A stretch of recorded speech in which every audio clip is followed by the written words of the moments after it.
Gracias por escuchar los podcasts de Radio Nacional. Acceda a todos los programas en rtv.es/a la carta. Espacio en Blanco. En Radio Nacional de España, con Miguel Blanco. 3 y 6, 2 y 6 en las Islas Canarias. Regresamos, segunda hora del Espacio en Blanco. El misterio continúa aquí en Radio Nacional. 900-137-137 nuestro teléfono.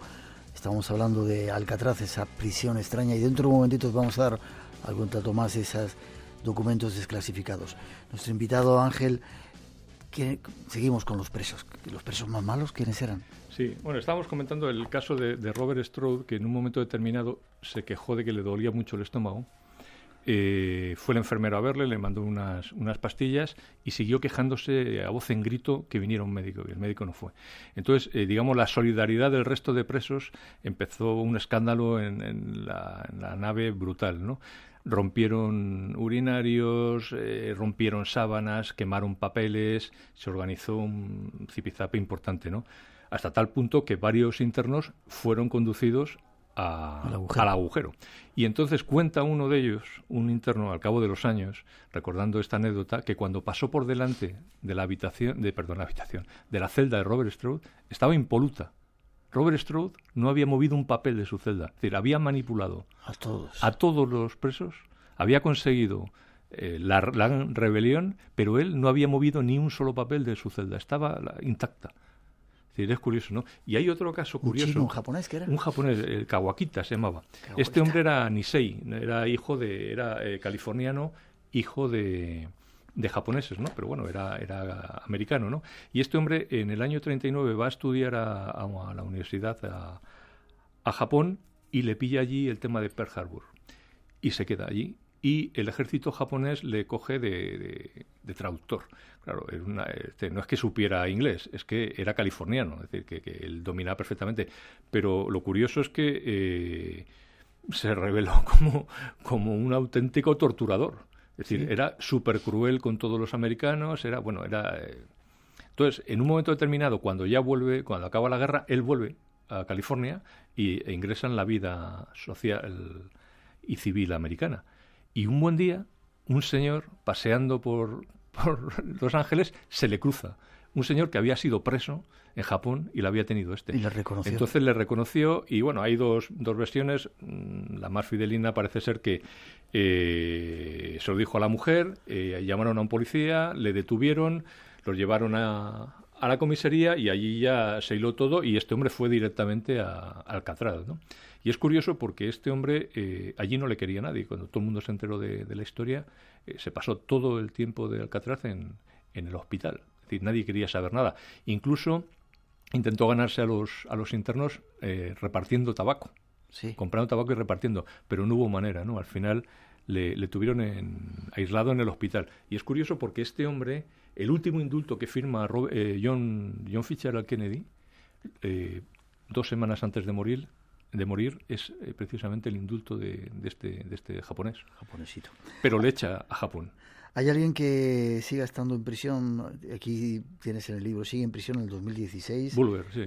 Sí, Bulwer, sí. Este es, bueno, lo que pasa es que al final este era un delincuente prácticamente de nacimiento, ¿no? Y es curioso porque su hermano era el presidente de una cámara de un estado americano, no sé si era California o cuál, que era político, estaba muy bien relacionado, y él durante un tiempo determinado tenía un amigo en el FBI, ayudó a acabar con la mafia italiana de su ciudad, ¿no? Creo que era de Boston.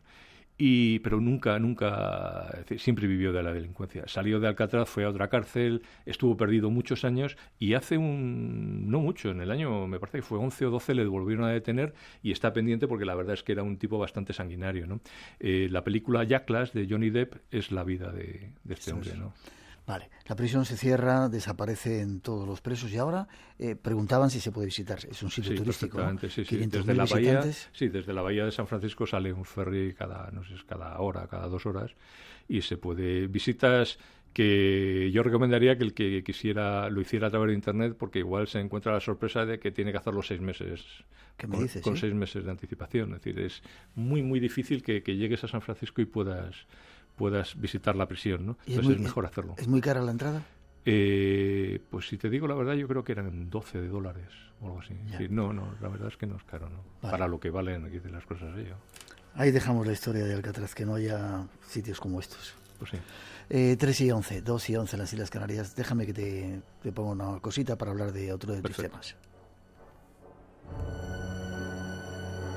Horas antes de que pasara esto, en Madrid alguien ya había advertido de que ocurriría. Así lo refleja este archivo desclasificado de la CIA. En la mañana del 22 de noviembre, el dueño del bar Marquesa de Cuba de Madrid oyó a un antiguo periodista cubano decir a Canto que había recibido una carta exponiendo que JFK sería asesinado ese día.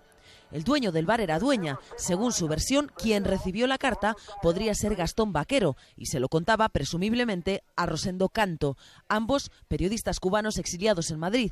El informe asegura que Vaquero después negó haber recibido advertencia alguna sobre un plan para matar a JFK.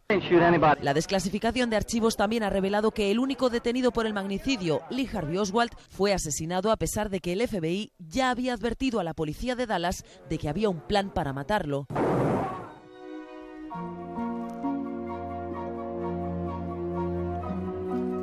Era una noticia que salía en los informativos con motivo de esta desclasificación que se ha hecho de los papeles de JFK.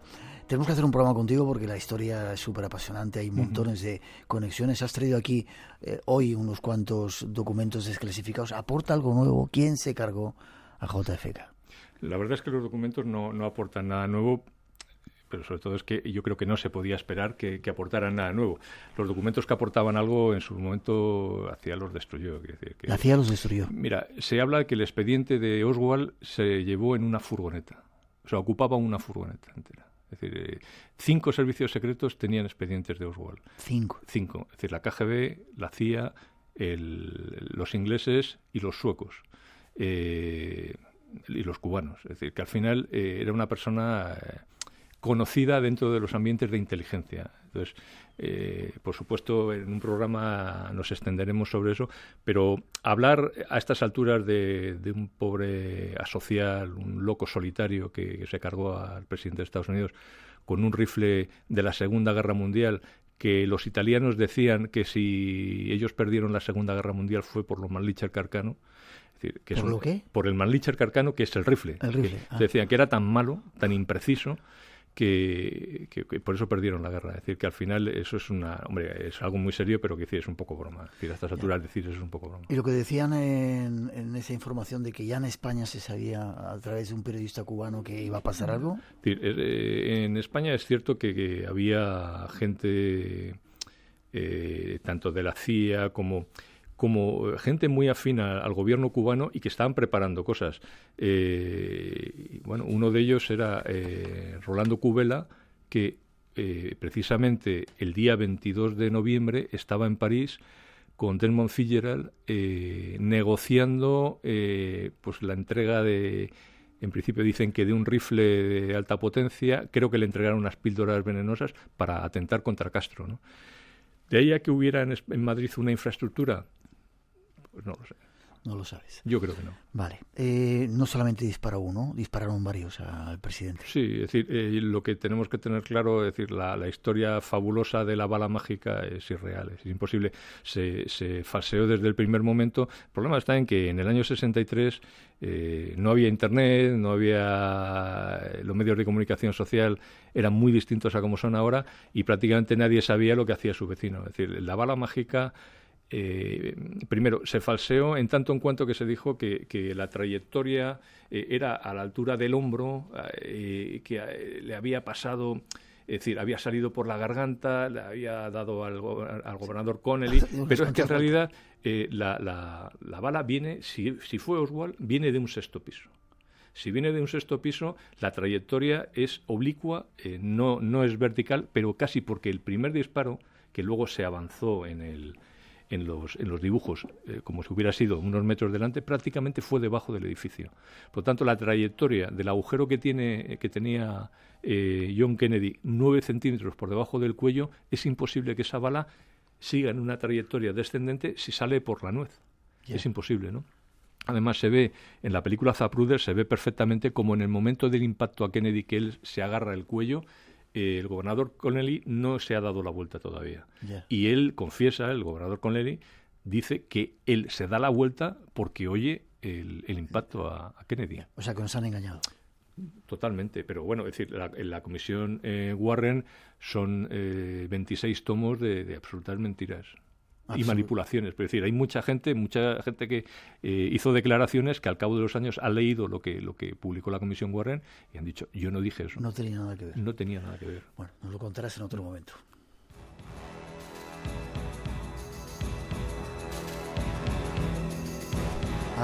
Ángel Montero Lama, autor de Alcatraz, la prisión perfecta, que hoy ha sido el objeto de nuestra investigación, de nuestro viaje, JFK, 50 años de mentiras.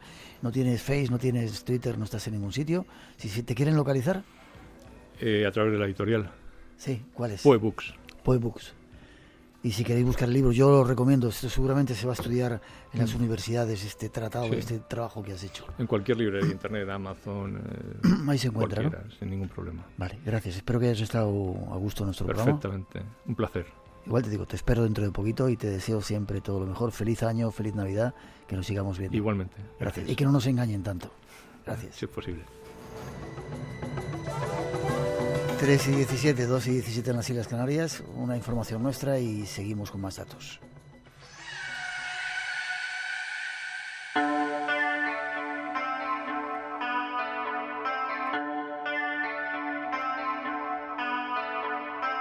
Estamos en los últimos días de este año 2017, a punto de terminar un año y a punto de comenzar unas nuevas jornadas del grupo EPTA. Para hablar de ello tenemos a Sol Blanco Soler con nosotros. Buenas noches, Sol, ¿cómo estás? Buenas noches, Miguel, ¿qué tal? Bien. Otra cita, ¿verdad?, de todos los años contigo. Otra aventura. ¿Cuántos años lleváis ya? Pues Siempre. mira, nosotros llevamos 10. Antes lo organizaba el padre Pilón, pero nosotros llevamos ya 10 años, ya desde que falleció él. Qué bien. Con éxito de público y crítica, ¿verdad? Bueno, pues yo creo que sí, porque aquí en Madrid no se hace nada parecido.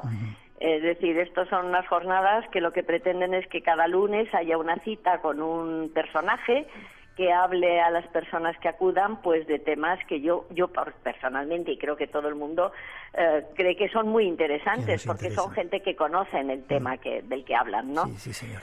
Así que muy bien. ¿Comienzan en el mes de enero ya? Sí, el 8 de enero, el lunes. Es siempre el primer lunes después de Reyes. Lo único que te tengo que comentar es que a última hora Enrique de Vicente, que iba a abrir las jornadas, nos ha dicho que no podría estar en Madrid en esa fecha y va a actuar en segundo lugar. Sí. Y el segundo lugar, que lo tiene Ana María Vázquez Ois, que sabes que es profesora titular de Historia Antigua, pues esa va a abrir las jornadas con el tema de Grecia y los oráculos de los muertos. Imagínate qué interesante, ¿no?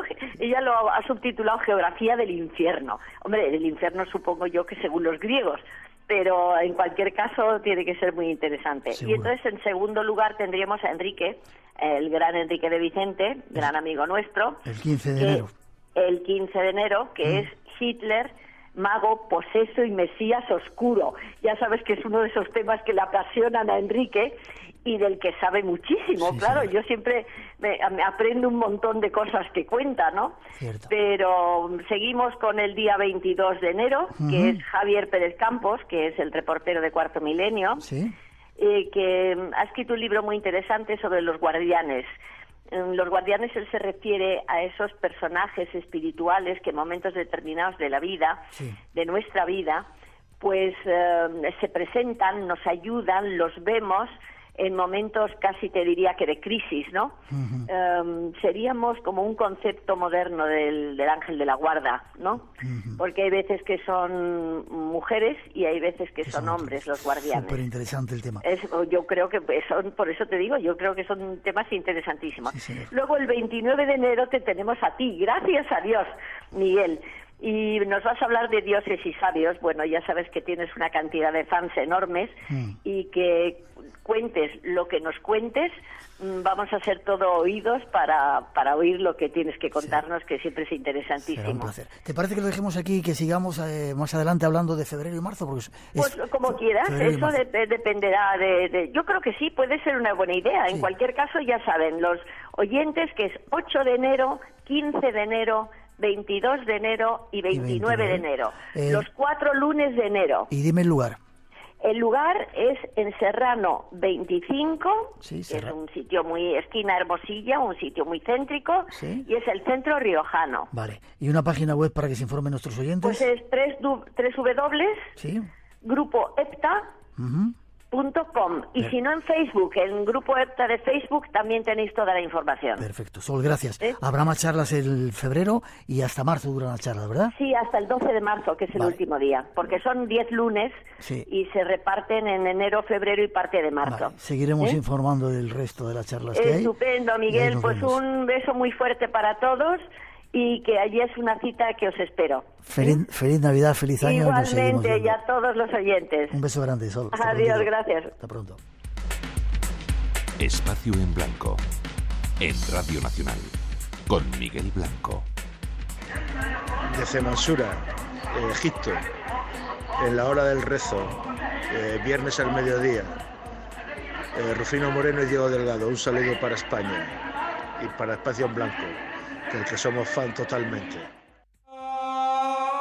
Nómadas. A orillas del Golfo Pérsico, una ciudad que desafía a la gravedad y a la lógica. Y lo que vemos es muchos descampados y mucho desierto, y en 5 kilómetros de repente empiezas a encontrarte torres tremendas. Dubái, la obra maestra de la ingeniería, una ciudad donde el lujo campa a sus anchas. Ya no te das la vuelta para ver un Ferrari o un Maserati o un McLaren, porque los ves continuamente. Nómadas, con Álvaro Soto. Los domingos a las 7 de la mañana en Radio Nacional. Mensajeros de la Paz, el Padre Ángel y el Espacio en Blanco quieren invitarte a una experiencia única. Será el miércoles día 20 de diciembre en la Iglesia de San Antón de Madrid, a partir de las 8 de la tarde. No te pierdas esta ocasión única de sentir el misterio de la Navidad. En Radio Nacional, dentro del Espacio en Blanco, estás invitado. Te esperamos.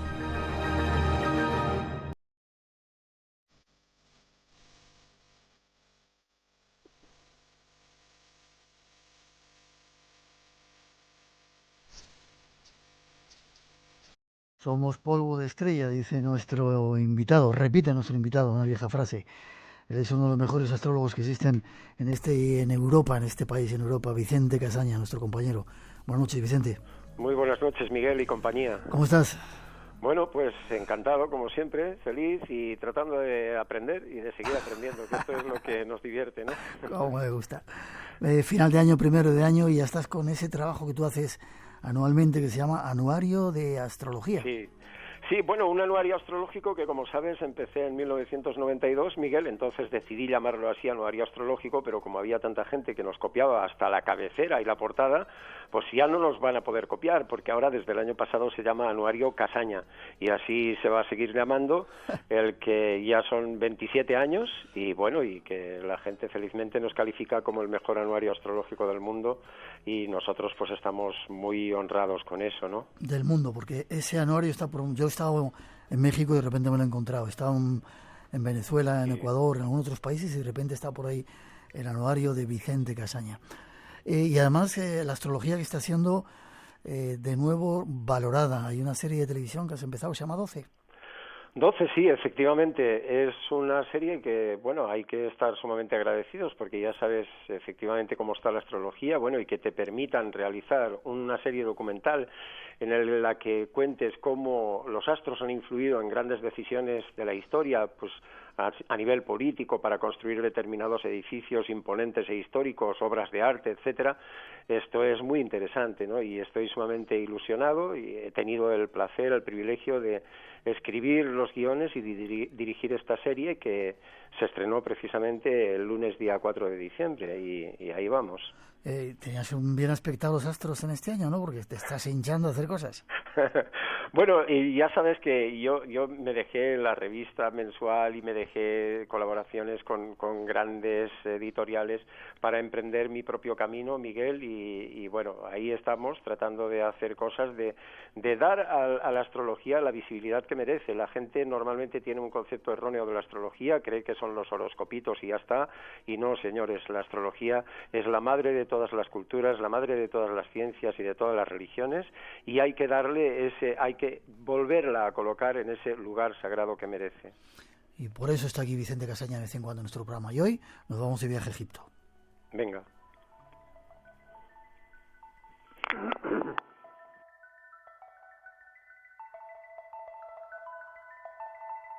Vicente, estuvimos allí, yo no me acordaba la fecha, noviembre del 2015, un mes después de iniciarse el proyecto de investigación, y algunos de los representantes y responsables de ese proyecto nos estuvieron enseñando, explicándonos al pie de la pirámide, en la piedra justo donde habían hecho ese proyecto, el Sky Pyramids, donde te decían que habían descubierto cámaras, ¿verdad?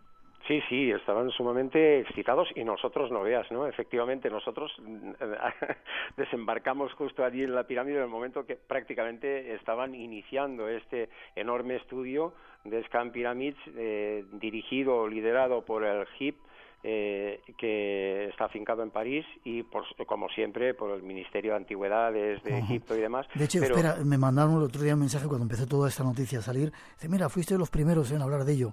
Me mandaban desde allí, desde Egipto, un mensaje para recordárnoslo. Ahí estábamos, no los primeros, pero casi los primeros dando a conocer esa noticia. Y haciendo tu programa desde allí, Miguel, sí, señor, porque sí, estuvimos señor. haciendo el programa desde allí, precisamente a los pies de la pirámide, estuve haciendo entrevistas allí mismo, ¿no? Uh-huh. Y esto es muy interesante porque efectivamente nosotros estuvimos allí al principio, pero ahora ya justo un par de años después, porque la revista Nature esto lo publicó a primeros de noviembre, nosotros estuvimos allí en noviembre precisamente, o sea que justo un par de años, 34 científicos afirman haber hallado una gran cámara vacía en la gran pirámide de Keops, ¿no? En esta pirámide que lleva ahí 4.500 años en pie, siendo o uno más. de los... O más, a saber, o más, vamos a dejar eso ahí, efectivamente, pero siendo todavía uno de los monumentos más maravillosos que existe en el mundo, ¿no? Pero ya sabes que lo que suele pasar en Egipto, ¿no? Con todo lo que se descubre, todo lo que hay, parece que se presta a polémica y que genera más dudas que respuestas, ¿no?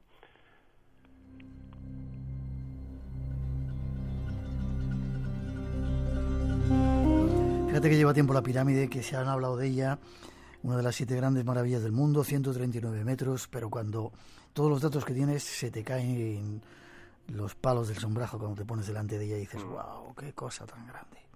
Es absolutamente maravilloso, es fascinante, y a mí, fíjate, Miguel, de aquí me seducen dos cosas en especial de esta noticia que ha despertado tanta polémica, porque ya sabes que unos dicen que es una cámara de alivio, pero bueno, esto discuten entre los propios egiptólogos, ¿no? Y los propios científicos. Mientras unos dicen que es una cámara de alivio para quitarle el peso a la Gran Galería, otros dicen que de eso ni hablar, que eso no se sostiene bajo no tiene ningún propósito, etcétera. Pero a mí hay dos cuestiones que me fascinan de esto. Una, por supuesto, el que esto se esté haciendo a través de la física de partículas, es decir, a través de rayos cósmicos, y que los rayos cósmicos sea el instrumento con el que se esté averiguando el interior o se esté estudiando, indagando este interior de esta gran pirámide, a mí me parece ya fascinante, ¿no? Desde el momento en que cómo se generan esas partículas cósmicas que sirven para estos avances científicos. Y sobre todo, y el último, acabo, Miguel, con esto, es que combinar estos avances científicos con la magia, porque hay un elemento mágico, dos elementos mágicos importantísimos que intervienen aquí en estas investigaciones. Explícanos, tienes que explicarnos. De hecho, no hemos dado más información de esta noticia porque queríamos hablar contigo, porque nos tienes que explicar qué son esto de los muones, rayos cósmicos y cómo se puede utilizar eso para estudiar en el interior de una construcción tan grande como la pirámide de Keops, y se ha hecho en otros sitios, parece ser, ¿no? La pirámide del Sol en Teotihuacán y en otros lugares. Así es. Bueno, para empezar, este método es muy espectacular, pero poco novedoso, ¿eh? Hay que tener en cuenta que los muones se descubren en 1936 y que ya en la década de los 60, a finales de los 60, precisamente se pone a prueba esta física de muones para estudiar la pirámide que hay al lado, la pirámide de Kefren, y lo hace precisamente Luis Álvarez, que es era un físico estadounidense de abuelo español, y justo acababa de ganar el Nobel de Física a finales de los 60 cuando se puso a hacer este estudio y no encontró vacíos ni encontró nada, ¿no? O sea que esto de la tomografía de muones, como se llama, para estudiar los interiores de pirámides, no es nuevo. Ahora bien, sí que es el caso más espectacular que se ha dado en la historia. No es nuevo tampoco, pues porque efectivamente se estudió la pirámide del Sol en Teotihuacán, donde también hemos tenido el placer de estar juntos allí, Miguel. Pero se está estudiando para muchísimas cosas. Esto es muy interesante, por ejemplo, para estudiar las entrañas de la nuclear de Fukushima. ¿Por qué? Porque los muones son unas partículas muy extrañas, y una de las cosas que hacen es van atravesando la materia, van atravesando la piedra poco a poco, porque tienen una masa potente, y entonces van frenando poco a poco conforme van atravesando materia, ¿no? Y entonces, según la velocidad a la que van y la cantidad de muones que llegan, se puede saber si siguen atravesando piedra o si hay un vacío, y es por eso que se ha descubierto ese gran vacío. Ahora bien, ¿qué hay dentro de ese gran vacío? No lo pueden decir los muones, pero los muones sí que han explicado, por ejemplo, se permiten estudiar la central de Fukushima porque hay algo muy extraño. El uranio y el plutonio, por ejemplo, los materiales radiactivos, bloquean a los muones.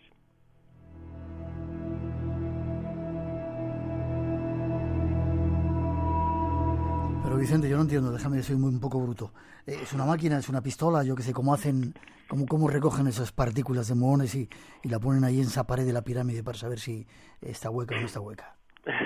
Los muones son partículas elementales, Miguel, que se originan cuando los rayos cósmicos chocan con los átomos de la parte superior de la atmósfera terrestre, ¿no? Entonces, ahí se descomponen una serie de cositas pequeñas, vamos a decirle, mucho más pequeñas que los electrones, que los átomos, etcétera. O sea, no nos lo podemos ni imaginar las dimensiones, y entonces llegan a la superficie terrestre y se descomponen. Ahí, por ejemplo, se producen en ese choque muones y se producen neutrinos, por ejemplo, y eso son partículas cósmicas que nos están bañando constantemente y que nos están atravesando constantemente, a pesar de que solo tienen poco más de los muones, por ejemplo, tienen una vida sumamente efímera, de poco más de 2 microsegundos o algo así, no recuerdo exactamente, pero por ahí andan. Pero están constantemente cayendo desde la atmósfera. Constantemente, porque al chocar esos rayos cósmicos con los átomos de la parte superior de la atmósfera terrestre es cuando se producen los muones, aunque hoy día los científicos ya han logrado y lo hacen también en laboratorio, pero esos son los que nos están bañando, los muones y neutrinos que se producen ahí son los que nos están bañando constantemente y atravesándonos constantemente, aunque estemos bajo techo, y esto además plantea un enigma muy importante para la ciencia, porque no se sabe realmente cuál es el influjo que provoca sobre nosotros estas pequeñas partículas cósmicas. Lo que está claro es que sí, nos bañamos en ellas constantemente, y entonces ellos lo que pasan es que pueden detectar con unas cámaras que han puesto que detectan estos rayos cósmicos, estos productos de los rayos cósmicos, podríamos decir, pues detectan cuántos muones pasan, cuántos llegan, etcétera, ¿no? Entonces, si se produce un cambio en la velocidad y en la cantidad de muones que pasan de un determinado lado a otro, ellos saben que ahí hay un vacío. Ellos primero hicieron una prueba con la cámara del rey y la de la reina. Ya sabes, Miguel, que la gran pirámide de Keops, donde hemos estado dentro también, tiene 3 grandes cámaras, la cámara subterránea, la del rey y la de la reina. Y las 5 cámaras de descarga arriba. Exacto, y la gran cámara sobre todo, esa gran cámara que tiene unos 50 metros y unos 9 metros de alto por unos 2 de ancho más o menos, y la gran cámara, y que ellos hicieron esas pruebas con la cámara del rey y la cámara de la reina, que precisamente además se presta mucho a todo tipo de lucubraciones. Hay algunos científicos que dicen que la gente explica cosas muy raras de las pirámides, que algunas son muy fantasiosas, pero es que se presta a todo esto, porque las propias cámaras del rey y de la reina, como tú bien sabes, cuando se descubren unos pequeños conductos que dicen que son de ventilación, resulta que no. Ya a mitad de los años 60, un importante egiptólogo junto con una astrónoma Ya dijeron, concretamente el egiptólogo Alexander Badawi y la astrónoma Virginia Trimble, en 1964 ni más ni menos ya dicen, cuidado, estos conductos de ventilación puede que estén apuntando a las estrellas. La civilización egipcia era mágica y esto no está ahí porque sí. Claro, no hay nada que esté ahí porque sí. Y esto es una de las cosas que está fascinando ahora, ¿no? O sea, esa gran cámara que han descubierto en el lado norte de la pirámide de Keops, que probablemente va paralela a esa gran cámara que ya todos conocemos y que hemos transitado algunas veces para ir a recorrer las cámaras del rey y de la reina, que no se sabe exactamente qué tendrá, no se sabe si tiene dentro algo o no se sabe si será un elemento de descarga, ¿no? Pero de momento sí que se sabía, en todo caso, que había ya espacios vacíos desde el siglo XIX. Yeah. Pero a mí hay algo que también me fascina y me lleva a otros tiempos, ¿no? El conducto por el que entramos todos cuando entramos a la Gran Pirámide, ese conducto que está prácticamente a ras de suelo, este fue excavado ya a principios del siglo IX, creo que fue en el año 820 por Al-Mamun, y esto es muy interesante porque es una de las partes que me conecta con los aspectos que a mí me fascinan también, además de los rayos cósmicos, ¿no? Al-Mamun, que fue el fundador de la Casa de la Sabiduría y tal, que perteneció al Califato Abbasí, era hijo del legendario Harún al-Rashid, que era el califa intelectual y poeta que inspiró las 1001 noches. Todo esto nos conecta mucho con la magia y con el mito, porque este señor, a su vez, era el que descendía o el que había sucedido a Al-Mansur, el que funda Bagdad a finales del siglo, la última parte del siglo VIII, de forma circular para protegerse con la magia de los astros y en un momento calculado con total exactitud, incluyendo la hora por sus astrólogos. Todo esto, ¿qué estaba buscando Al-Mamun cuando hace las excavaciones en la pirámide de Keops? Teniendo en cuenta que procede y que él pertenece, que es un califa de la dinastía Abbasí, que es absolutamente mágica y absolutamente culta, ¿no? Buscaba magia. Yo creo que sí, yo creo que estaba buscando algo. Ten en cuenta que es hijo de ese poeta el que inspira las 1001 noches.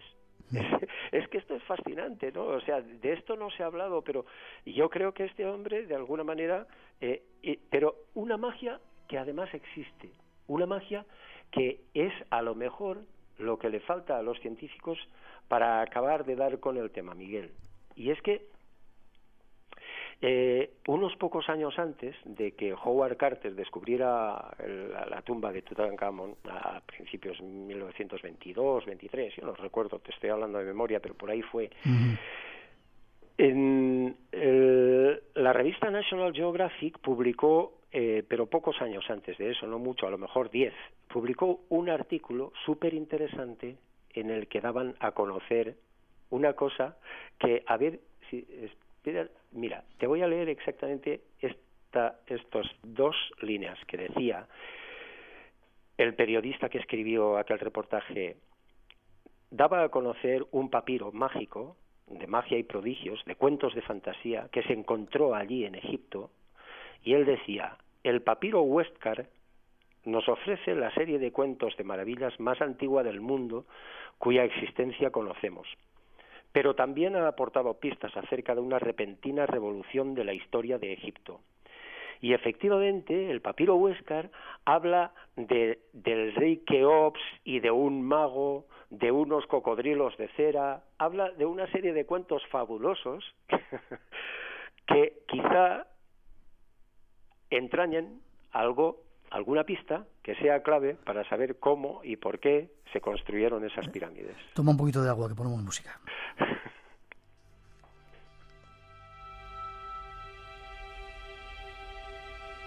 Casi terminando, Vicente, es apasionante escucharte. Sergio Aguas, en una entrevista que nos concedió cuando vino aquí a España, dijo que él estaba convencido, ya sabes, este personaje polémico, que estaba convencido que estaría la momia de Keops dentro de la pirámide. Por lo menos se sabe ahora a nivel científico que hay cámaras. A lo mejor hay que implementar y unir la magia, que los científicos no cuentan con ella, para buscar las respuestas de la pirámide, ¿no crees? Yo creo que sí, yo estoy totalmente de acuerdo en eso y es precisamente lo que me fascina de toda esta historieta, ¿no? O sea, que los rayos, la investigación tan puntera de rayos cósmicos, la investigación científica de última hora, pues esté de alguna manera conectando con la magia. Esto solo podía pasar en un lugar, en Egipto, Miguel. En la Gran Pirámide.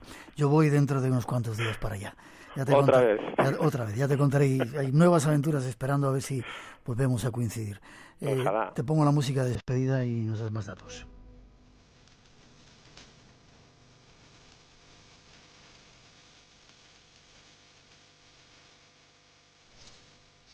Una delicia viajar por el espacio, tratando de entender y comprender esa influencia de los astros contigo, Vicente. ¿Forma de contacto? Bueno, pues www.casaña.com y ahí encuentran mis contenidos y mis historietas.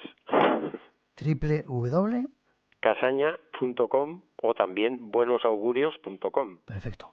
Gracias. Te deseo lo mejor para este año que comienza. Suerte en esa serie 12, que habrá 13, 14, 25 capítulos más. Y ya me estás mandando el anuario y quiero ver cómo tengo el año. Espero que sí, muchísimas gracias, Miguel, y espero que algunas de estas series la podemos hacer juntos una vez más para divertirnos y disfrutar y aprender juntos. Y un fuerte abrazo, mis mejores deseos para ti, para tu equipo y para los oyentes de Espacio en Blanco. Igualmente, muchas gracias, fuerte abrazo. Hasta prontito. Hasta pronto, Miguel.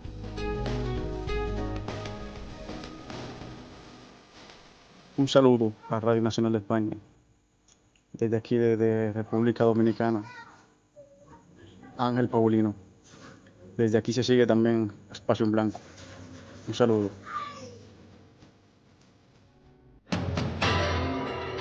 Hay otras realidades que no se ven. Pero, ¿a qué esperas para descubrirlas? Sigue todo el mundo del misterio en @eblancoradio, el Twitter de Espacio en Blanco. Damos un poco esta presencia de Rosa Rodríguez, nuestra compañera. Buenas noches, Rosa. Hola, buenas noches, Miguel. Adelantamos porque parece que vamos a poner una cosa ahí sorpresa. ¿Qué tal las llamadas? ¿Qué tal los oyentes hoy? Muy bien, encantados con Alcatraz, viviéndolo muy intensamente, y quizás han echado un poquito de menos que no le dedicáramos más tiempo a hablar de los fenómenos que hay allí dentro y de ese sonido, ¿no?, del banjo, que todavía parece que se escucha, y algunas que otras apariciones. Sonaba en la radio, lo hemos puesto un ratito ese sonido. Y fíjate desde qué cantidad de lugares nos escuchan, ¿no? Ahora República Dominicana, hace un momento desde Egipto, Mansur. Ángel Paulino, desde allí, y también Armando Rodríguez desde Toronto, Canadá. Le mandamos desde aquí saludos transoceánicos. Y a Jordieke Vanderman, que nos está saludando, nos ha escrito desde Nicaragua, desde León. Vale, mandarnos a través del WhatsApp un saludo, nota de voz se llama eso, ¿no? Sí. Y decirnos dónde estáis y que suene un poco el ambiente donde estáis escuchando el Espacio en Blanco. Y de enhorabuena estamos porque tenemos una oyente que estaba muy malita, nos escuchaba desde el hospital, ya le han dado el alta, y desde aquí queremos mandarle nuestro cariño a Susana. Vale, a ella y a todos los que están ahí en los hospitales. Programa especial, día miércoles ya nos queda ya muy poco tiempo, tenemos casi todo preparado, invitados especiales que van a llegar. Ya está prácticamente todo en marcha porque el día 20, que será el próximo miércoles, estaremos en la calle Hortaleza, en el número 63, haciendo un programa especial navideño con el Padre Ángel en la iglesia de San Antón, con Mensajeros de la Paz, y allí vamos a colaborar un poco también con el Banco de Alimentos, aportando nuestro granito de arena. Comprando allí mismo podemos adquirir alguno de los productos no perecederos para colaborar en esto. Habíamos dicho el otro día que se podían que llevaran nuestros oyentes un par de kilos de alimentos no perecederos. No hace falta que lo lleven si no quieren, porque hay una maquinita, me la estuvieron enseñando el otro día a la gente de la iglesia, donde metes el dinerito y te sale, quiero 1 kilo de arroz, y lo puedes comprar ahí directamente, con lo cual no hay que ir cargando con ello. No hace falta ir con peso. Claro, o sea que si lo queréis, ahí lo tenéis.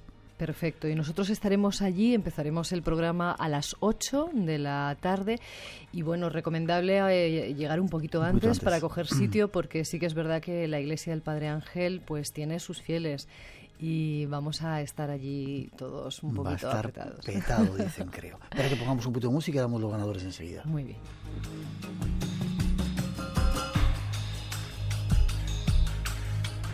llegar un poquito antes de las...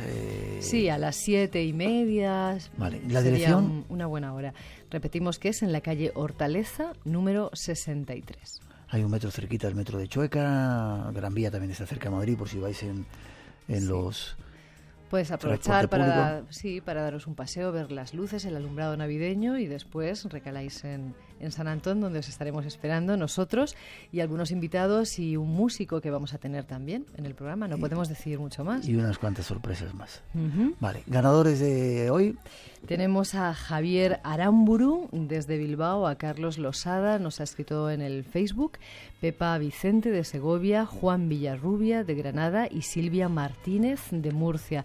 Os pedimos que nos mandéis vuestra dirección postal a nuestro correo electrónico de espacioenblanco@rtv.es y os mandaremos el libro en cuanto podamos. Tener un poquito de paciencia porque a veces el correo postal y más en fechas navideñas pues a lo mejor se retrasa. A algunos de ellos seguramente le llegará este libro de Alcatraz, La prisión perfecta, que es el tema que hoy hemos tenido.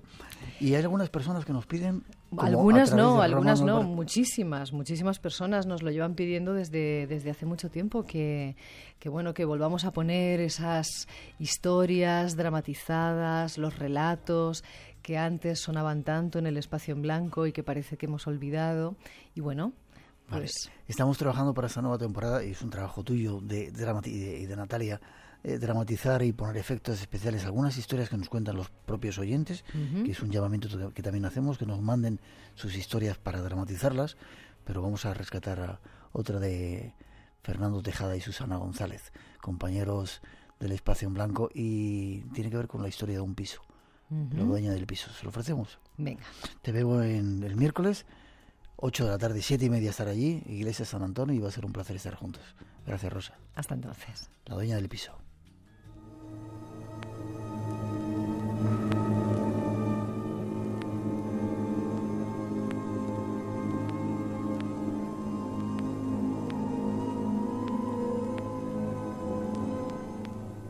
Buscar piso es una de las tareas más duras, sobre todo si se dispone de poco tiempo y de poco dinero. Mi traslado a aquella ciudad había sido decidido a última hora. Cosas de la empresa para la que trabajo. Llevaba ya una semana viviendo en un hotel que me salía bastante caro y no podía dilatar más aquella situación. Debía alquilar un piso cuanto antes. Busqué y busqué durante días, infructuosamente. No aparecía nada que me interesara realmente. Por fin una tarde, cuando volvía del trabajo hacia el hotel, vi un anuncio en un portal. Se alquila ático.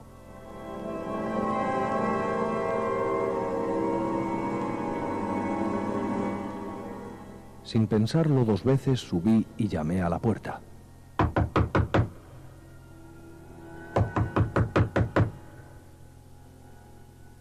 Tardaban en abrir. Parecía que no había nadie. Ya me disponía a marcharme cuando la puerta se abrió.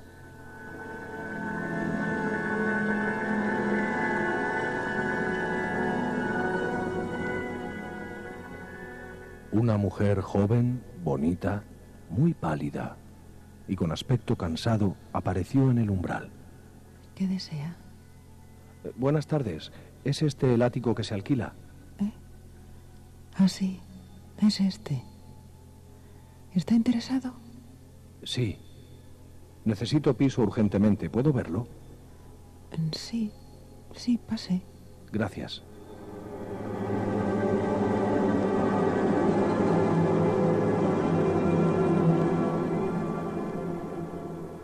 El piso era grande, más de 100 metros cuadrados. Es un piso muy bonito. Tiene mucha luz, sobre todo por la mañana. ¿Es usted la propietaria? Sí, es mi piso. Lo compré para los dos. ¿Cómo? Mi marido. Lo compré cuando me casé con él. Qué pena, ¿verdad? ¿Cómo? Qué desagradecido. Voy a sentarme. Estoy muy cansada. ¿Le ocurre algo? Es que estoy muy cansada.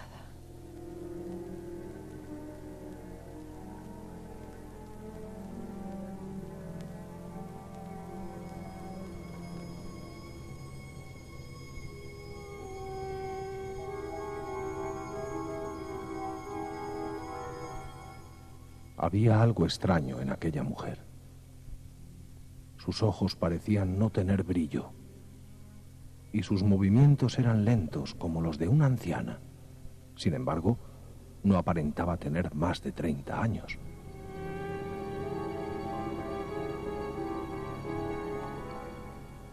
Los muebles también son míos.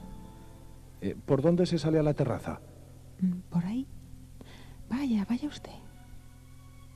La terraza era espléndida, llena de plantas y con una hermosa vista sobre la ciudad. Permanecí en ella un par de minutos. Cuando regresé al interior, la mujer no estaba.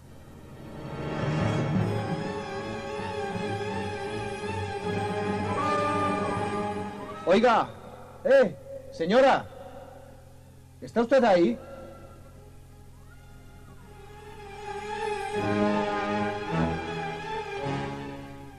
Entonces ocurrió algo muy extraño. La puerta que daba a la terraza se cerró.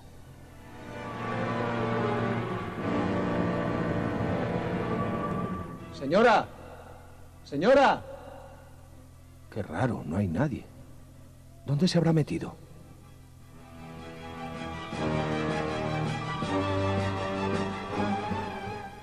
Esperé varios minutos y la mujer no volvía.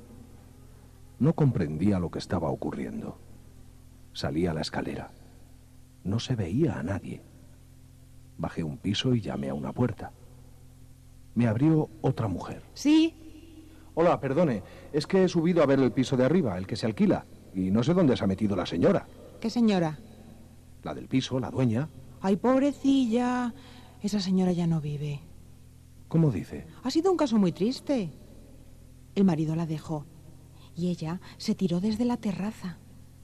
Ay, pobrecita. Parece que la estoy viendo. No crea que murió en el acto. ¿Qué va?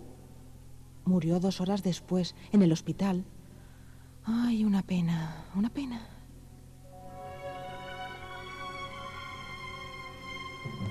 Si le interesa, venga por la mañana, que es cuando está el portero. Ahora no hay nadie. Pero si acabo de ver el piso. ¿Ah, sí? ¿Quién se lo ha enseñado? Una señora, decía que era la dueña. Oh, qué raro. ¿Qué dueña? He dejado la puerta abierta, no me he atrevido a cerrar. ¿Y dice que le han abierto? Sí, y me han enseñado el piso. Qué raro. Voy a subir a ver.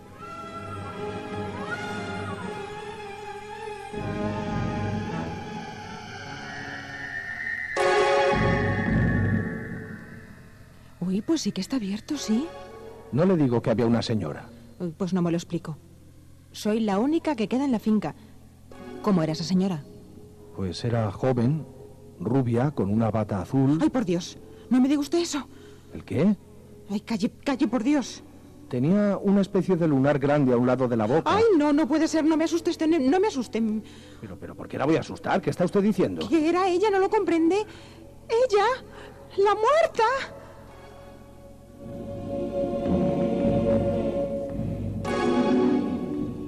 Dejé a aquella pobre mujer en un estado de gran excitación, horrorizada.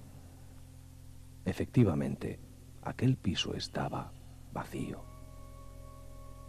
La que me abrió la puerta, aquella mujer pálida, con aquel lunar junto a la boca, había muerto hacía más de un mes. Y yo estuve hablando con ella. Sí, yo estuve hablando con un fantasma. Ocurrió realmente. Y hoy todavía no consigo explicármelo. Por supuesto, no alquilé aquel piso.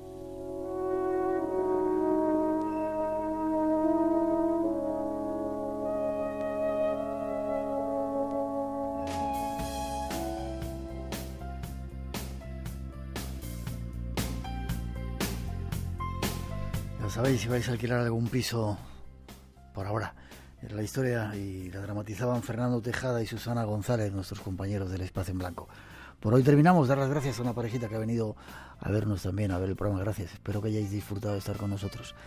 Nos vemos, no en 7 días. Sí, en 7 días nos escuchamos, pero nos vemos antes, el miércoles, en la iglesia de San Antón a partir de las 8 de la tarde. Será un placer que estemos juntos. Feliz semana, con la recomendación de que sigáis en esta sintonía. Hasta las 4 os dejamos con un poquito de nuestra mejor música. Nos vemos en San Antón y la próxima semana celebrando la Navidad aquí en Radio Nacional. Feliz semana para todos, cuidaros.